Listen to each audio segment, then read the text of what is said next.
Rat Crespel, Counselor Crespel, is particularly noteworthy because Crespel is one of Hoffmann's great characters. Humorously and affectionately depicted at first as merely a charming eccentric whose physical appearance is comic rather than sinister, as one, quote, who waltzed a little with the builders and of, quote, wives, and then sat down with the town musicians, took up his fiddle and conducted the dance music until daybreak.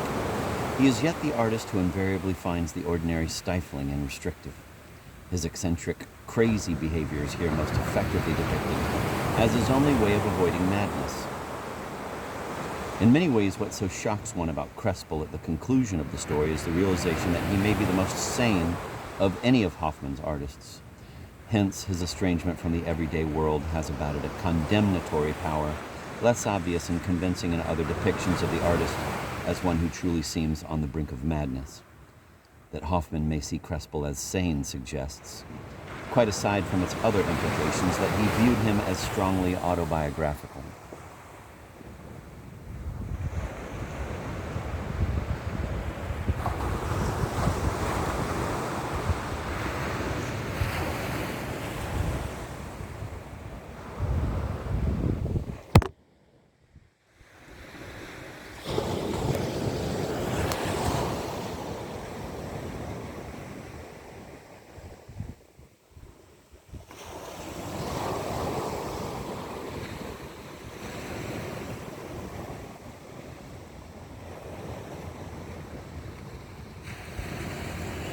It is a dark story from which the supernatural has been excluded, but in which the occult functions, especially in the implication of prenatal influence and Antonia's fatal connection in that singular violin.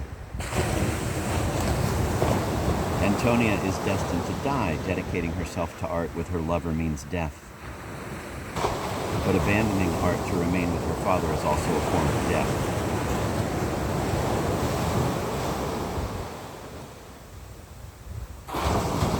Antonia's identification with the violin is not merely symbolic. When she hears Crespel playing the violin, she joyfully exclaims, quote, "Why, that is me.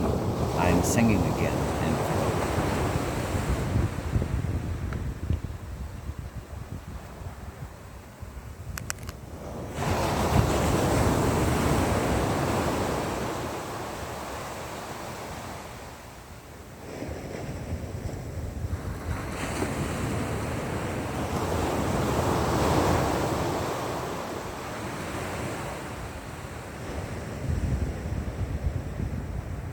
The tragedy, however, is Crespel's, for he, hostile to all interference, still desires to interfere and manipulate, and ultimately he comes to recognize this for the evil it is.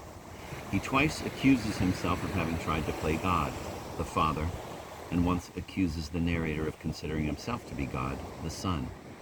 Both Crespel and the narrator have interfered in Antonia's life. Crespel by treating his daughter as a mechanical object, another violin, which he can dissect and direct. The narrator by wishing to save Antonia from her father. The evil involved is identical to that of which Kapellmeister Chrysler accuses Meister Abraham in Kattermere.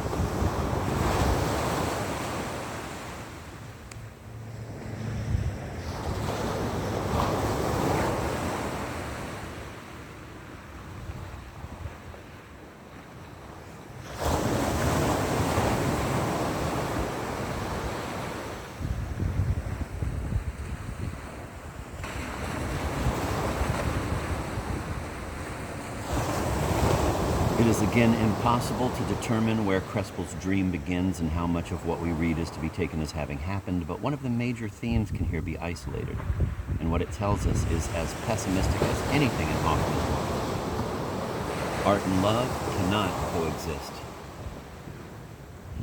Die Bergwerk zu Fallen, the mines of Fallen, is a marvel of the fantastic and an expression of the German Romantic's conception of the miner as a man of almost superhuman quality because he has access to secrets hidden from others. The very secrets of creation are his because he works deep within the bowels of earth and is, hence, by virtue of his intimacy, heir to her mysteries and treasures.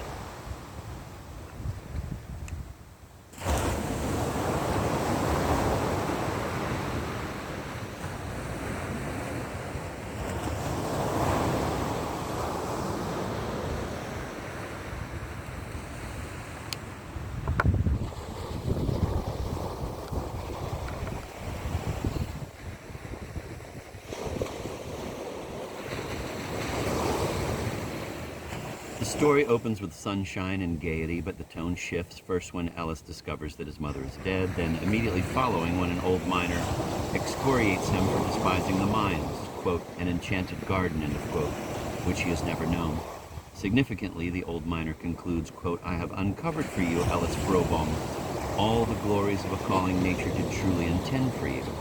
Do as your judgment dictates, end of quote. It is at this point that Ellis, enticed by a surpassingly lovely dream, enters a fantastic world which ultimately claims him as a victim.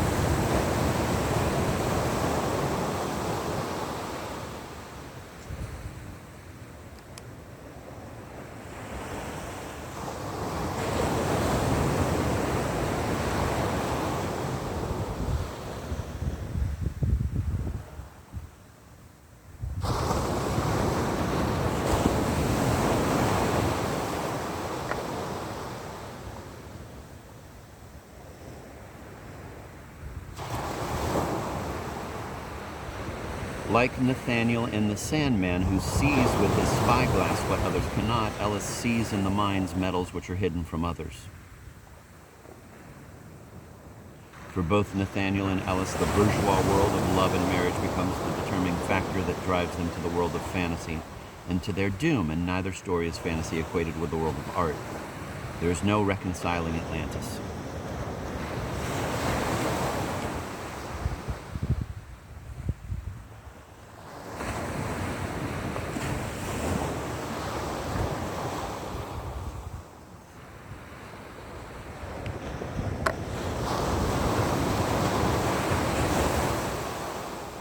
Hoffmann is here interested in revealing the agony of the split personality, and he achieves this not only through the description of events, but also through a particularly marvelous dream that foreshadows the action and reveals Ellis's inner dissension, the cause of which Hoffmann typically ascribes to an occult power operating outside the individual and controlling him mercilessly. In the end, Ellis succumbs, as does Nathaniel, imminent marriage precipitating catastrophe.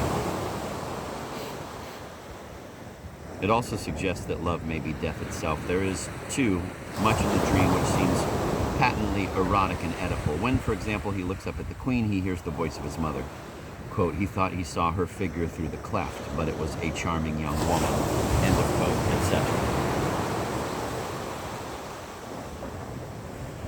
Mademoiselle de Scuderi is one of Hoffmann's greatest stories, not primarily because it is an early example of detective fiction or because it contains a splendidly exciting plot and is set in a Paris which is described in wonderful and accurate detail.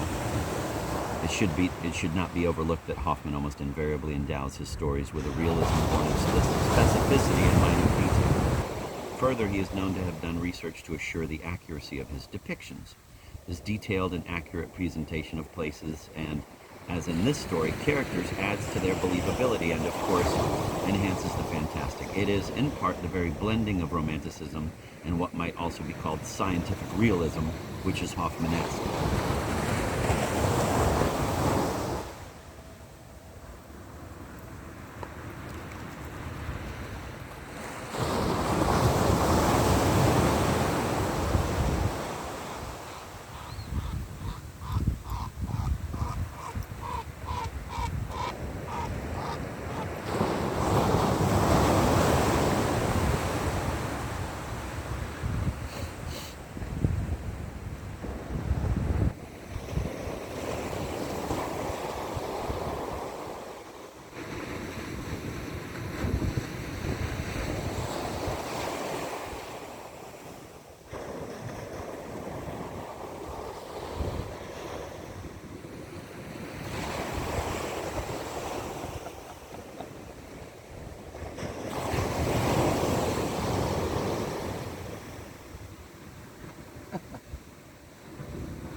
Mademoiselle de Scuderi is one of Hoffmann's greatest stories, not primarily because it is an early example of detective fiction or because it contains a splendidly exciting plot and is set in a Paris which is described in wonderful and accurate detail, but because along with the magnificent Madeleine de Scuderi, it also contains René Cardillac, one of Hoffmann's most sinister artists because he unites in his person the artist and the criminal, a motif later to be developed by Thomas Mann.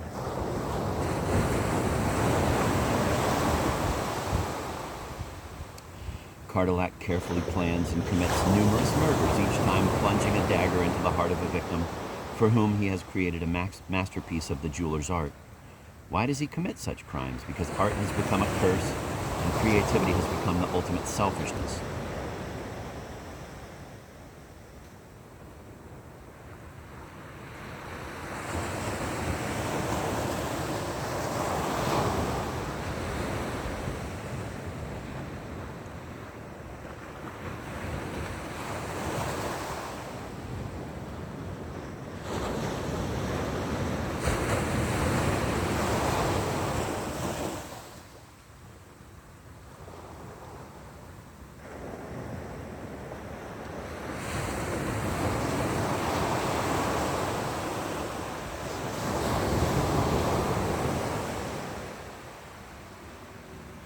Counselor Crespel destroys his violins and silences his daughter's voice to keep her for himself. Cardillac cannot give up his masterpieces, and when he must, he murders to retrieve them. This is a self-conscious, uncontrollable drive, for he refuses to make jewelry for those whom he admires. And it is this that creates great suspense when Mademoiselle de Scuderi neglects to rid herself of the mysterious jewels that come into her possession.